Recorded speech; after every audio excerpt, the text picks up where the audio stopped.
கிரி வழங்கும் simply divine பஞ்சபூத திருத்தலங்கள் சீரீஸ்ல இந்த வீடியோல நாம பார்க்க போறது மண் தலமான ஏகாம்பரேஸ்வரர் திருக்கோயில். சிவபெருமான் தமிழ்நாட்டின் காஞ்சிபுரத்துல ஒரு இடத்தை சுட்டி காட்டி பார்வதி தேவிய தவம் செய்யும்படி சொல்றாரு. பார்வதி தேவியும் காஞ்சிபுரத்துக்கு போய் ஒரு மாமரத்தை தேர்வு செஞ்சு மண்ணால் ஆன ஒரு லிங்கத்தை பிரதிஷ்டை செஞ்சு தவம் செய்ய ஆரம்பிக்கிறாங்க. அவங்க தவ பலத்தை சோதிக்கிறதுக்காக சிவபெருமான் பெருவெள்ளத்தை ஏற்படுத்துறாரு.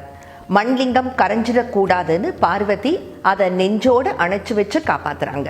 பார்வதி தேவி கட்டி அணைத்த அந்த தடத்தை இன்னைக்கும் நம்மால அந்த லிங்கத்துல பார்க்க முடியும். அவங்க தவம் செஞ்ச மாமரமே இந்த இடத்துடைய தல விருட்சம். சுமார் 25 ஏக்கர் பரப்புல இருக்கிற ஏகாம்பரேஸ்வரர் கோயில்ல 6 கால பூஜைகள் நடக்கும். மண் லிங்கம்ங்கிறதுனால அபிஷேகம் கிடையாது, புனுகு மட்டுமே சாத்தப்படுகிறது. ராமபிரான் சகஸ்ர லிங்கத்தை வழிபட்டதும், கச்சியப்ப சிவாச்சாரியார் கந்த புராணம் இயற்றியதும், சுந்தரருக்கு கண் பார்வை மறுபடியும் கிடைச்சதும் இந்த திருத்தலத்துல தான்.